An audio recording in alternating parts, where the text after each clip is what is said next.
यदि तुम अपनी जिह्वा से नाम रटने का, भगवत लीला चरित्र गाने का नियम ले लो तो ये मुख रूपी सुंदर घर पवित्र हो जाए। ये घर ना रह जाएगा, फिर मंदिर बन जाएगा। क्यों लज्जा वाली बातें करते हो? विषय की बातें छोड़ो, भगवान का नाम रटो, जिससे तुम्हारा मुख मंदिर हो गया। चंद्रमा के पास रहते हुए भी अमृत को छोड़कर क्यों मृग तृष्णा जल के लिए दौड़ लगा रहे हो? कभी प्यास नहीं बुझेगी। अमृत है नामामृत, राधा नाम सुधा रसम। ये नाम अमृत रस से पियो, तृप्त हो जाओगे, सारी कामनाएं पूर्ण हो जाएंगी, शांत हो जाएंगी। और इसे छोड़कर मृग तृष्णा जल कहते, जहां बूंद भर पानी नहीं, केवल दूर से दिखाई देता है, वो रेत में ऐसा, वहां तुम दौड़ो, पानी एक बूंद नहीं मिलेगा। संसार के भोगों की बातें, ये कलयुगी हृदय को ऐसा लगता है, हर्ष होता है कि बहुत बढ़िया बातें हो रही, दूसरे की निंदा, दूसरे की चुगली, ऐसी बातें। काम कथा कलिकैरव चंदिनी, सुनत श्रवण दे भावही। कभी सत्संग ऐसे भाव से नहीं सुनते। 2 घंटा पराई निंदा, पराई चर्चा, व्यर्थ की बातें, एक बार भी नींद नहीं आएगी। और 1 घंटा सत्संग में नींद आ जाएगी। ये काम की कथा, अश्लील बातें, गंदी बातें, कलयुग की कुचाल बड़ी विचित्र है। इसमें कलयुगी जीवों का मन रूपी कुमुदनी खिलता है। कलयुगी जीवों का वो बहुत श्रवण दे करके, मन लगा करके दूसरे की निंदा, दूसरे की बातें सुनते हैं। तिन्हि हटकी कही हरि कल कीरति, करन कलंक नशावही। डांटो अपने मन को, इंद्रियों को डांटो। भगवान नाम रूपी अमृत ना पान करके इधर उधर की काम कथा, लोक कथा, व्यर्थ कथा ये कहती हैं, ये सुनती हैं, इनको डांटो। अरे जीव, विषय चर्चा करते हुए तो अनंत जन्म व्यतीत हो गए, एक बार ये जीवन हरि चर्चा में तो लगा दे, हरि यश श्रवण में लगा दे कान, और हरि यश गाने में लगा दे जिह्वा को। खूब नाम जप कर, जिससे कानों का कलंक दूर हो जाए। गंदी बातें सुनते हुए अपवित्र हो गए कान। जब हम भगवत चर्चा सुनते हैं तो हमारे कान पवित्र हो जाते हैं। जब हम नाम जप करते, नाम कीर्तन करते, तो हमारा मुख मंदिर हो जाता है। जात रूप मति जुगति रुचिर मनी, रचि रचि हार बनावही। शरण सुखद रवि कुल सरोज रवि, राम नृपहि पहिरावही। ए बुद्धि, तू युक्ति रूपी सुंदर मणियों की स्वर्णमयी माला रच। खूब नाम जप करने की युक्ति, भगवान की लीला कथा सुनने की युक्ति, भगवत पूजा की युक्ति, भगवत भक्तों के चरित्र सुनने की आसक्ति, ये सब मणियां हैं। इनको पो और अपने प्राणाराध्य महाराजा धीराज अखिल कोटि ब्रह्मांड नायक परात्परी इस प्रभु श्री हरि को पहनाओ। रोज यही पूजा करो। खूब नाम जप, खूब कथा, खूब कीर्तन, भगवत सेवा, ये सब पुष्प हैं, ये सब मणियां हैं। इनको पिरोया, दिन भर यही करते रहे और इनको फिर प्रभु के गले में पहना। त्वदीयम वस्तु गोविंदम तुभ्यमेव समर्पये। कोई कामना नहीं, कोई चाह नहीं। वाद विवाद स्वाद तजी भजी हरि, सरस चरित चित लावही। तुलसीदास भव तरही तिहू पुर, तू पुनीत जस गावही, तू पुनीत जस पावही। यदि वाद विवाद छोड़ दे, किसी से कोई वार्ता मत करो भगवत वार्ता के सिवा, और कोई स्वाद के चक्कर में मत पड़ो। खान पान कितने दिन का, मरोगे तो है ही है, जाना तो है ही यार, कब जाना है पता नहीं, पर जाना है, यहां सब ऐसे ही पड़ा रहेगा। बैंक बैलेंस, रुपया पैसा, पत्नी पुत्र परिवार सब ऐसे, ये मायाकृत है। मान लो बात, भजन कर लो तो कल्याण, नहीं तो सब ऐसे रह जाओगे। भजन में चित्त अभी कहने पर नहीं लगा रहे, फिर कोई कहने वाला नहीं मिलेगा। कौन कहने वाला है आप देख लो, कोई तुम्हें डांटने वाला हो, कोई तुम्हें कहने वाला हो, कोई तुम पर अंकुश रखने वाला हो, ना ना, आप मनमानी करो, इसके बाद जेल जाओ, कोई बोलने वाला नहीं, कोई पुचकारने वाला नहीं, कोई शरण में लेने वाला नहीं, कोई दुलार करने वाला नहीं। अभी अवसर है, निकल चलो, अपनी निष्ठा बना लो। शरीर स्वस्थ है तो हर समय राधा वल्लभ श्री हरिवंश, राधा वल्लभ श्री हरि, ये अमृतमय है। श्री हरिवंश चंद्र शुभ नाम, सब सुख सिंधु प्रेम रस धाम, जाम घटी विसरय नहीं। सेवक जी कह रहे हैं मेरे को जो वृंदावन नित्य विहार रस सब कुछ प्राप्त हुआ, इसी नाम से प्राप्त हुआ। यदि आप घर से निकलते समय श्री हरिवंश श्री हरिवंश श्री हरिवंश श्री हरिवंश, सब विघ्न नष्ट हो जाएंगे। प्रभाव देखिए आप कैसे, ये दिव्य नाम है, ये दिव्य नाम अपने आप प्रकट होकर श्रद्धा विश्वास दृढ़ता खरीद लिया, खरीद लिया। अब जो कुछ है वो श्री हरिवंश है। ये कृपा है इस समय। वाद विवाद स्वाद तज भज हरि, सरस चरित चित लावे। प्रभु के ऐसे मंगलमय पावन चरित्र हैं जिनको सुनकर हमारा चित्त प्रभु में आसक्त हो जाए। इसलिए स्वादिष्ट भोजन का त्याग, वाद विवाद का त्याग, किसी से भी हम किसी भी तरह कोई संभाषण न करके नाम जप अधिक से अधिक बढ़ाएं। जैसे हमको कल यहां से जाना है तो जल्दी से जल्दी समेट लें कीमती चीजें, क्योंकि जाना है तो कीमती चीजें हैं भगवान का नाम, भगवान की कथा, दूसरे को सुख पहुंचाना, भगवत सेवा करना, ये कीमती है, ये नष्ट नहीं होंगी, किसी काल में नष्ट नहीं होंगी। तुलसीदास जी महाराज कहते हैं संसार सागर से तो मुक्त हो जाएगा, तीनों लोकों में तेरा यश हो जाएगा, तेरी पावन कीर्ति फैल जाएगी यदि तू वाद विवाद काम कथा लोक कथा व्यवहार कथा राज कथा त्याग करके भगवान की चर्चा, भगवान की चर्चा सिर्फ भगवत प्राप्ति के लिए, उसका उद्देश्य यदि और हुआ तो हम भगवत प्राप्ति होगी ये बात नहीं कह सकते। भगवान की कथा देखो, इसीलिए गोस्वामी तुलसीदास जी ने लिखा चौथी भगति मम गुणगन करे कपट तज गान। कपट मतलब अपने स्वार्थ की पूर्ति के लिए भगवत कथा कहना, ये अलग हो गया, और भगवत प्राप्ति के लिए भगवत चर्चा करना, भगवत चर्चा सुनना, ये अलग हो गया। तू तीनों लोगों को पावन करने वाला बन जाएगा। इसलिए जीवन का परम लाभ भगवान के आश्रित होकर ये जान लेना कि हमारे स्वामी हैं श्यामा श्याम, और रात दिन उनकी सेवा में उनके सुमिरन में रहना। चलते हैं श्रीमद् भागवत महापुराण, जिसमें भगवान ने समुद्र मंथन करा करके दिव्य रत्नों को प्रकट किया। 14 रत्न जो कुछ दैत्यों को मिले, कुछ देवताओं को मिले, और कुछ स्वयं श्री भगवान ने स्वीकार किए। आखिरी में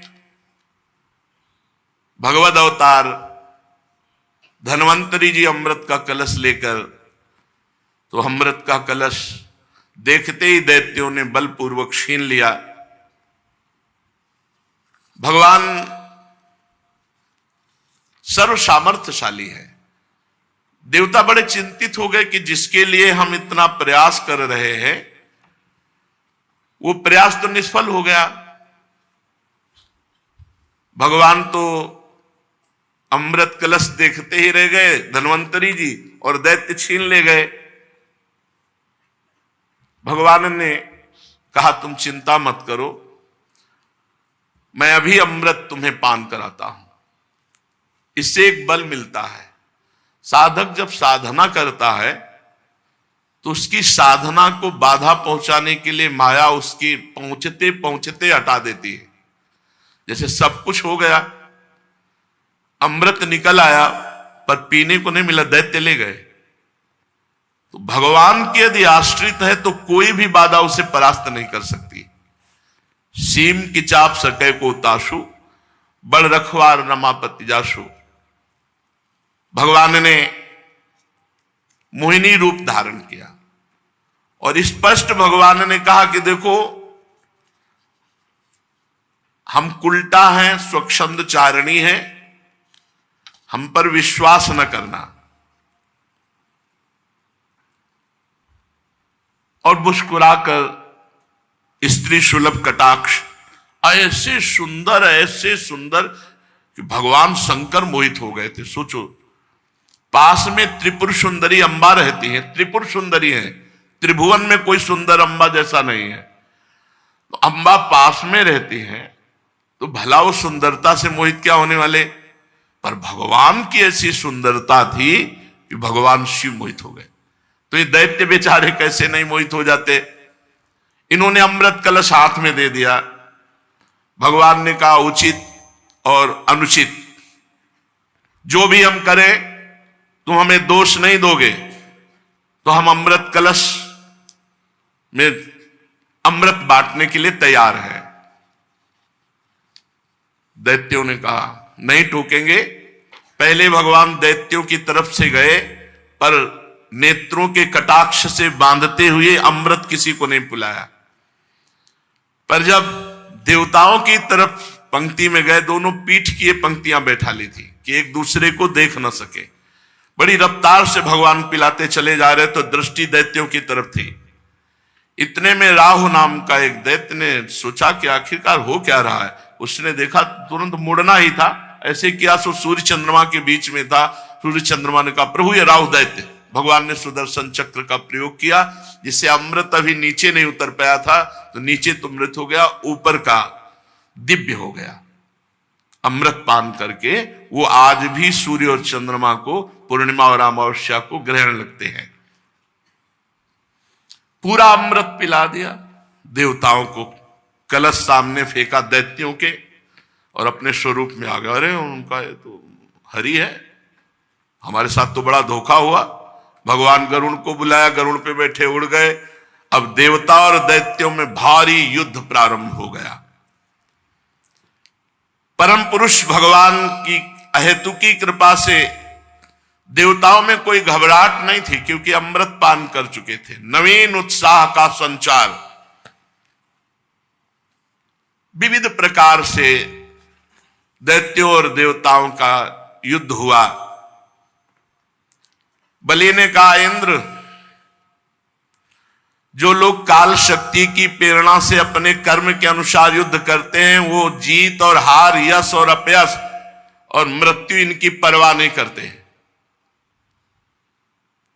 इसी से ज्ञानी जन इस जगत को काल के अधीन समझकर ना तो विजय होने पर हर्ष से फूल उठते हैं, और ना तो अपकीर्ति, हार और मृत्यु होने से शोक के वशीभूत होते हैं। तुम लोग तत्वज्ञानी नहीं हो, इसलिए फूल रहे हो कि अमृत पी लिया है। तुम लोग अपने को जय पराजय आदि का कारण कर्ता मानते हो, इसलिए महात्माओं की दृष्टि से तुम सोचनीय हो। हम तुम्हारे मर्म स्पर्शी वचन स्वीकार ही नहीं करते, फिर हमें दुख क्यों होगा। प्रहलाद पुत्र विरोचन, पुत्र बलि, इतने महाभागवत है। सुखदेव जी कहते हैं वीरवर बलि ने इंद्र को फटकारा। बलि की फटकार से इंद्र कुछ झेप गए। फिर वीरों का मान मर्दन करने वाले बलि अपने धनुष को कान तक खींच खींच कर बहुत से बाण इंद्र को मारे। इंद्र का अत्यंत तिरस्कार किया, पर इंद्र मरने वाले तो है नहीं, क्योंकि अमृत पी चुके हैं। भगवान ने दैत्यों को अमृत क्यों नहीं पिलाया, मेहनत करवाई? क्योंकि उनको पता है कि इनके पक्ष में मृत संजीवनी विद्या जानने वाले शुक्राचार्य हैं। एक भी दैत्य मरा नहीं रहेगा। जहां मरता मृत संजीवनी डाल देते हो। देवताओं के पास ये थी नहीं, क्योंकि दैत्य गुरु शुक्राचार्य जी को ये पता थे, दूसरे को पता नहीं है। तो इसीलिए भगवान ने विचार पूर्वक कि इनके पास मृत संजीवनी विद्या है और इनको अमृत पिला देते हैं, दोनों समान हो जाएंगे। देवराजेंद्र और बलि का बहुत समय तक युद्ध हुआ।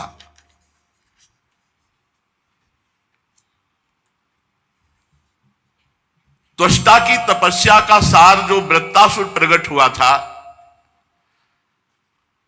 इंद्र ने कहा मैंने वज्र के द्वारा उसको मार डाला। अनेक दैत्य जो बहुत बलवान थे, किसी अस्त्र शस्त्र से नहीं मरते थे, उनको मृत्यु के घाट इसी वज्र से उतार दिया। वही मेरा वज्र ये नमुच नाम के दैत्य को क्यों नहीं मार पा रहा? ये ब्रह्म तेज से बना हुआ वज्र इसके गले में खरोच भी नहीं कर पा रहा। इंद्र बहुत विषाद करने लगे। नमुची आक्रमण पे आक्रमण कर रहा है, पर देवराज इंद्र का वज्र काम नहीं कर रहा।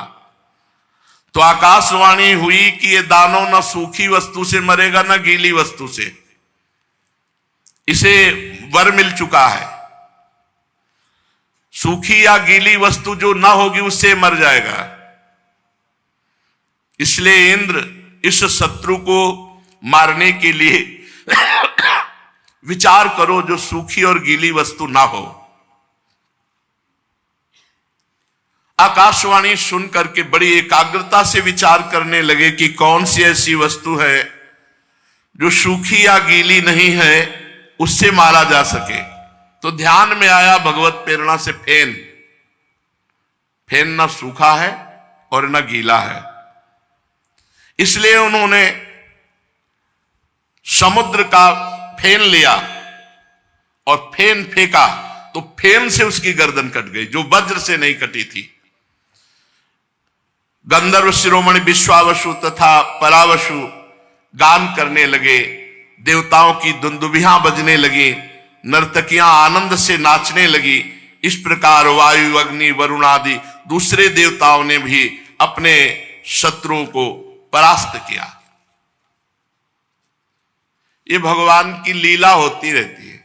कभी दैत्य परास्त करते देवताओं को, कभी देवता दैत्यों को, कभी साधु जनों की विजय होती, कभी असाधु जनों की विजय होती है। पर जो भगवान की छत्र छाया में रहते हैं उनका सदा मंगल ही होता है। नारद जी आए और कहा देवता और दैत्यों, आप लोग अपने अपने बल को लगाकर देख चुके हो, अब हमारी आज्ञा है कि दोनों सुख समृद्धि को प्राप्त हो और युद्ध बंद करो।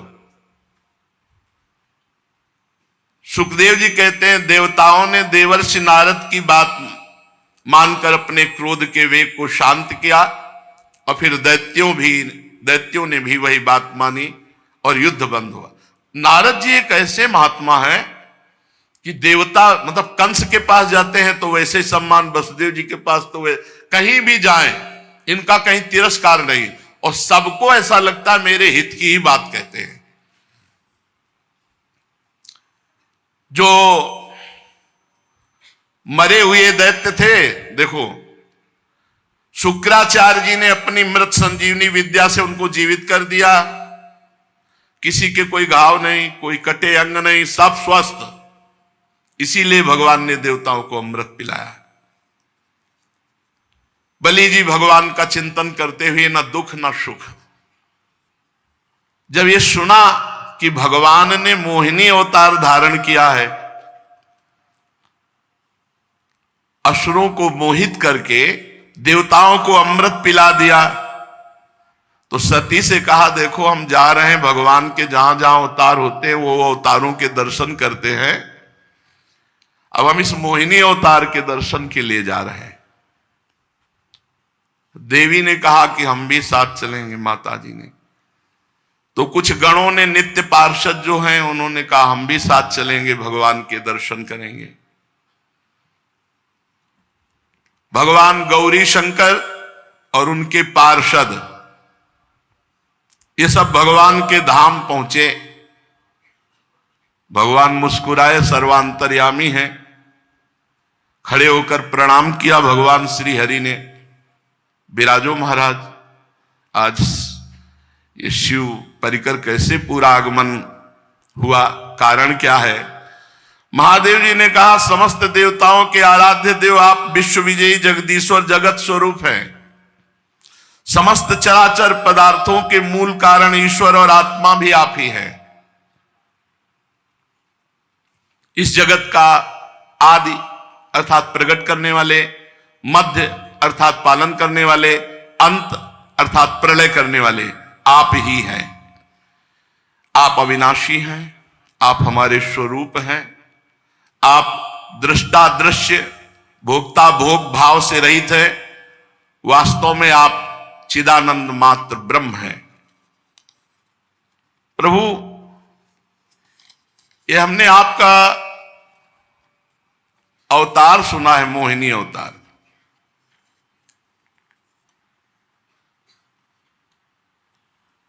बड़े बड़े ऋषि मुनियों को सुख देने वाले अवतार तो हमने प्रभु देखे, लेकिन दैत्यों को मोहित करने वाला ये अवतार। श्री सुखदेव जी कहते हैं, जब भगवान शंकर ने ऐसा कहा तो भगवान श्री हरि हंस दिए और बोले, रहने दो, इस चक्कर में मत पड़ो। और अवतार अलग बात है, ये हमने मोहित करने वाला अवतार लिया था। शंकर जी, अमृत का कलश दैत्यों के हाथ में चला गया था, दूसरा कोई उपाय नहीं था। देवताओं का काम बनाने के लिए कौतूहलवश वो महासुंदर रूप मैंने धारण किया कि वो अपने आप कलश हमारे हाथ में दे दिए। देव शिरोमणि, वैसे योगी पुरुष को इस रूप को नहीं देखना चाहिए, पर आप देख